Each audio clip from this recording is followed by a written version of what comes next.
Hello everyone, welcome back to ADR nursing classes. ADR nursing classes में आपका एक बार फिर से स्वागत है। आज के अपन इस आज अपन इस वीडियो में जानेंगे hospital admission and discharge and position type. क्या जानेंगे? एडमिशन और डिस्चार्ज और पोजीशन, ठीक है ना। फिर इनसे रिलेटेड अपन एमसीक्यू सॉल्व करेंगे। चलो सबसे पहले स्टार्ट करते हैं अपन एडमिशन। एडमिशन क्या होता है? the the formal process to accepting patient into healthcare facility for treatment, diagnosis and nursing care। आप उसको एक्सेप्ट करते हो फॉर्मली फॉर ट्रीटमेंट, डायग्नोसिस और नर्सिंग केयर के लिए। किसी पेशेंट को ट्रीटमेंट, डायग्नोसिस या नर्सिंग केयर के लिए एक्सेप्ट करना फॉर्मली रूप से, वो क्या कहलाता है? एडमिशन कहलाता है। ठीक है। एडमिशन कितने प्रकार के होते हैं? रूटीन एडमिशन, इमरजेंसी एडमिशन या डायरेक्ट एडमिशन। रूटीन एडमिशन कौन सा है?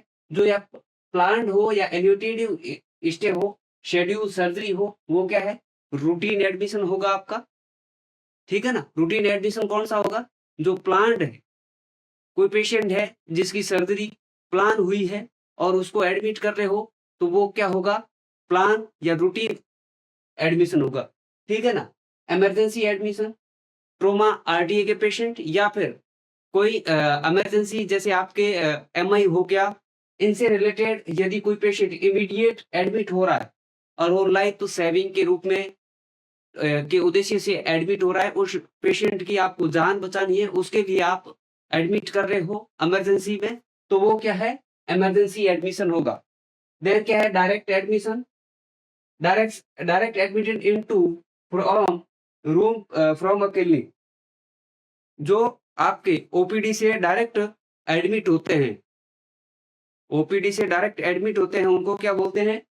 Direct admission. माना कि पेशेंट आया ओपीडी में और पेशेंट बोल रहा था कि मेरे को यूरिन आउटपुट पीला है और कम आ रहा है, और बोल दिया आंखें पीली नीली है। ठीक है ना। ये चीज बोली और आपने टेस्ट करवाए। उसके बाद क्या है? डायग्नोसिस हुआ वो हेपेटाइटिस का, तो पेशेंट को आप एडमिट कर रहे हो उसके ट्रीटमेंट के लिए। वो क्या आएगा? Direct admission. वो ओपीडी से एडमिट हुआ है। ये देखते हैं कि कैसे पेशेंट एडमिट होता है। घर से आता है पेशेंट आपके रिसेप्शन पर, रजिस्ट्रेशन करवाता है। देन क्या है? ट्राइएज सिस्टम होता है और आउट पेशेंट। ठीक है।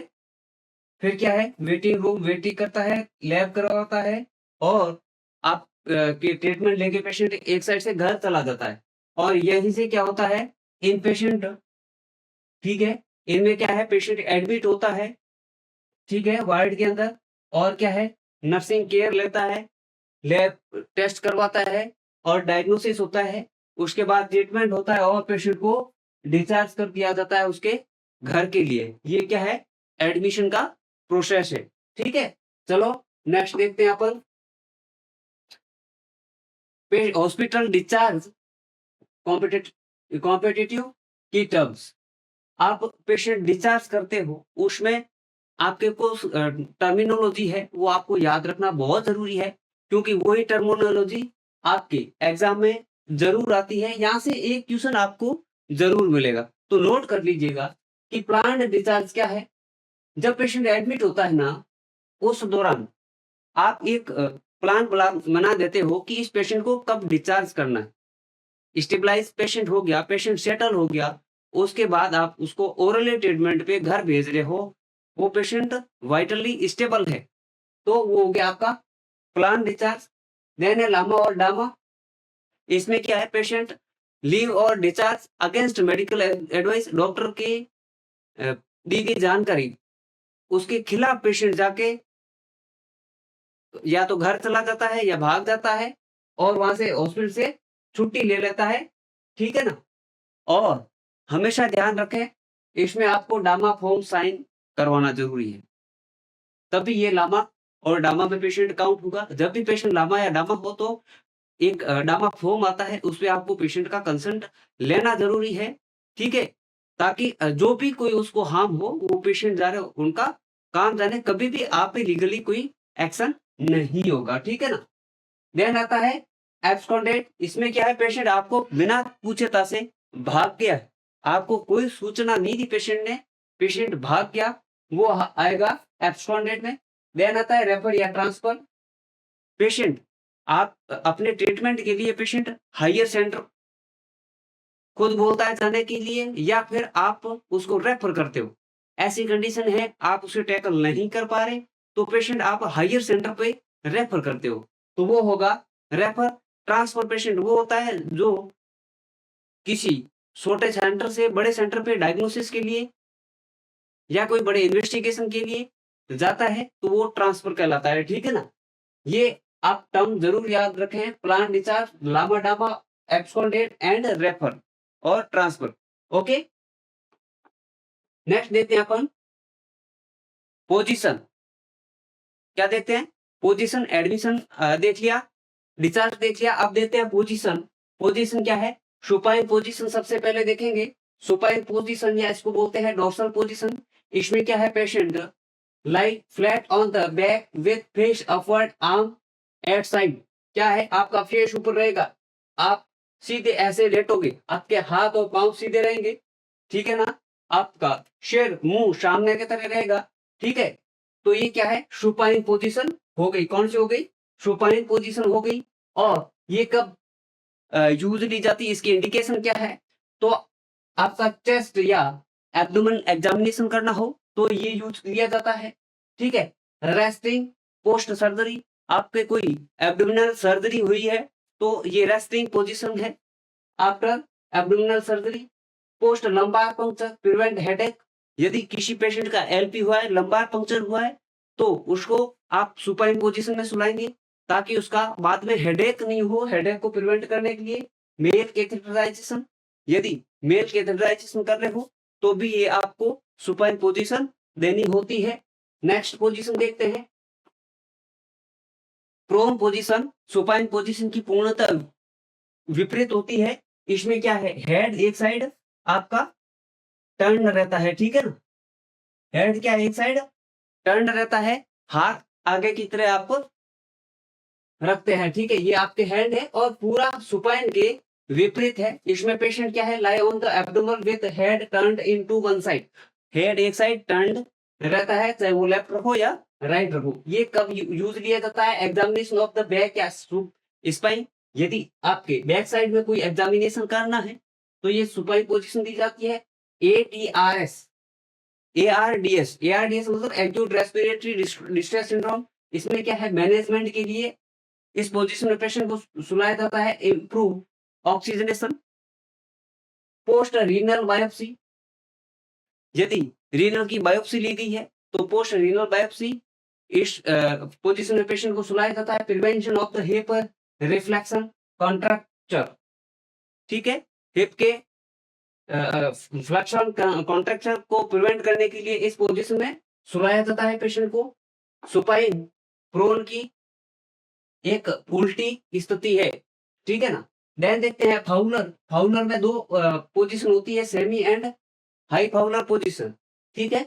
सेमी फाउलर होती है, उसमें क्या है, पेशेंट का हेड होता है, जो हेड साइड बेड है वो क्या है 30 to 45 डिग्री क्या है अप साइड रहता है, ठीक है। और हाई फाउलर में क्या है, हेड आपका हेड साइड बेड है ना, वो आपका 60 to 90 डिग्री एलिवेट रहता है, ठीक है।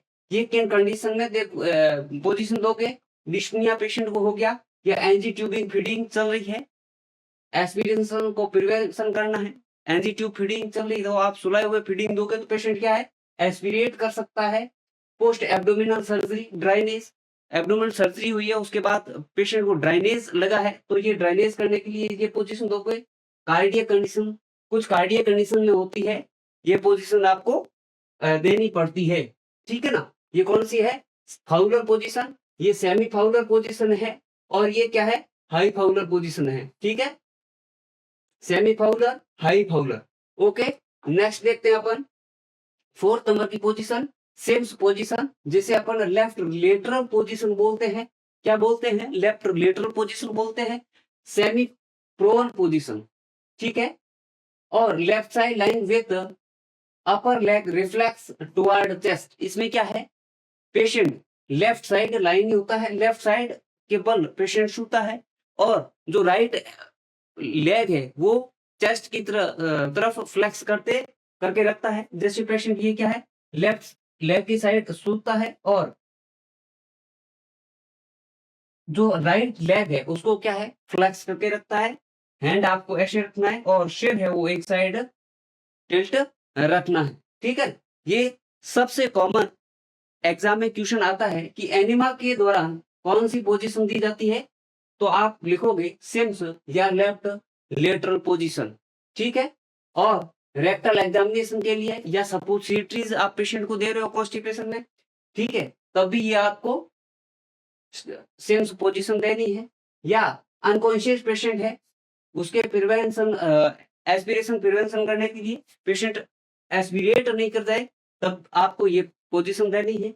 इसमें पेशेंट को, यदि पेशेंट अनकॉन्शियस है, बेहोश है पेशेंट, तो ये पोजीशन पेशेंट को देनी, ताकि जो उसके मुंह से निकलने वाले सिक्रेशन है वो पेशेंट के श्वास की नली में या एस्पिरेट नहीं कर जाए, तो ये पोजीशन देनी है।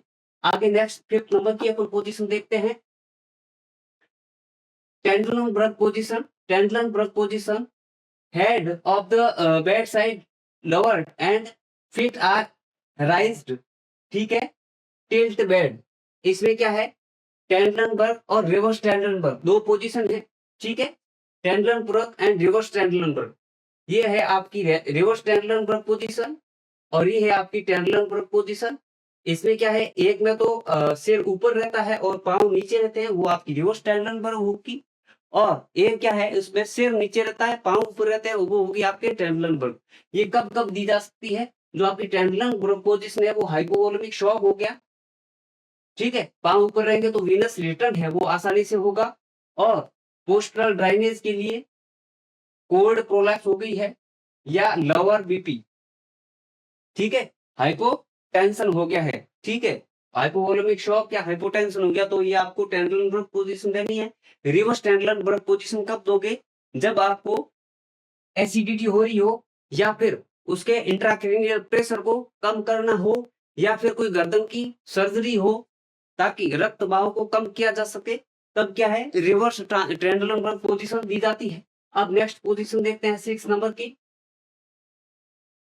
Lithotomy position. Lithotomy position, supine with hip knee, जो आपकी फ्लेक्स देखते हैं, और थाई एब्डेटेड लेग सपोर्टिंग, इसके ये क्या है, आपको लिथोटोमी पोजीशन है, इसमें क्या है, जो आपके लेग है वो 90 डिग्री रहते हैं, और जो इस पे जो स्टेप है इस पे लगे हुए रहते हैं। ठीक है ना, जो आपके लेग है, थाइस है, वो पांव की तरफ क्या पेट की तरफ मुड़ी हुई, और जो आपके रिमेनिंग लेग, लोअर लेग है, वो आपके 90 डिग्री पे स्टेप पे रहता है। ये कब दी जाती पोजीशन, या तो आपको नॉर्मल डिलीवरी हो, या फिर डायलेशन एंड क्यूरेशन डीएनसी हो, या गायनोकोलॉजिकल एग्जामिनेशन हो, या पेरिनियल सर्जरी, हेमरोइड की आपके पाइल्स वगैरह की सर्जरी हो गई, उस दौरान जो आपकी लिथोटोमी है वो पोजीशन दी जाती है। एग्जाम में क्वेश्चन आ गया, यदि एक पेशेंट है उसको हेमरोइड की सर्जरी करनी है तो कौन सी पोजीशन दोगे, तो आप लिखोगे लिथोटोमी पोजीशन। ऐसे क्वेश्चन पूछा जाएगा, या कोई गायनेकोलॉजिकल एग्जामिनर डॉक्टर एग्जामिन करना चाह रहा है पेरिनियल कैविटी की साइड, और आप कौन सी पोजीशन दोगे पेशेंट को, तब आप लिखोगे पेशेंट को कौन सी देंगे, लिथोटोमी पोजीशन देंगे। ठीक है, अब देखते हैं 7th नंबर की पोजीशन, नीचेस्ट पोजीशन, या गैनोपेक्टोरल पोजीशन। इसमें क्या है, patient rest on the knee and chest, head turned to one side. इसमें क्या है, पेशेंट की जो पांव है वो नी तक फोल्ड रहते हैं। देन क्या है, पेशेंट का हिप है वो ऊपर की साइड रहता है, और जो चेस्ट है वापस बैड साइड रहता है। ठीक है ना, और जो उसका सिर है वो एक साइड टर्न्ड रहता है। ठीक है ना, ये पोजीशन कब दी जाती है, सिग्मोइडोस्कोपी या रेक्टल एग्जामिनेशन, पेशेंट के रेक्टल एग्जामिनेशन या सिग्मोइडोस्कोपी है तो ये पोजीशन दी जाती है।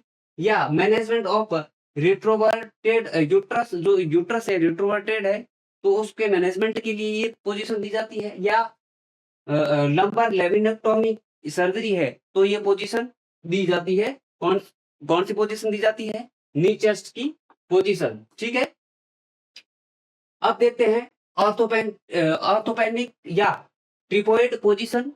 ठीक है, ये कब दी जाती है, कैसी पोजीशन होती है, इसमें क्या है, patient shift at the bed side leaning forward on the cardiac table. इसमें क्या है, पेशेंट बैठा रहता है और उसको कार्डियक टेबल पे क्या है, दोनों हाथ को ऐसे रख के सुला दिया जाता है। ठीक है, तो ये क्या है, सीवियर ऑर्थोपेनिया, सीओपीडी या अस्थमा के पेशेंट में ये पोजीशन दी जाती है ताकि ऑक्सीजन को आराम से मैनेज करे, लंग्स प्रॉपर फैले और प्रॉपर ऑक्सीजन अंदर जाए और टैकीपीनिया को कम किया जा सके। या थोरैकोसेंटासिस प्रोसीजर है, थोरैकोसेंटासिस प्रोसीजर है।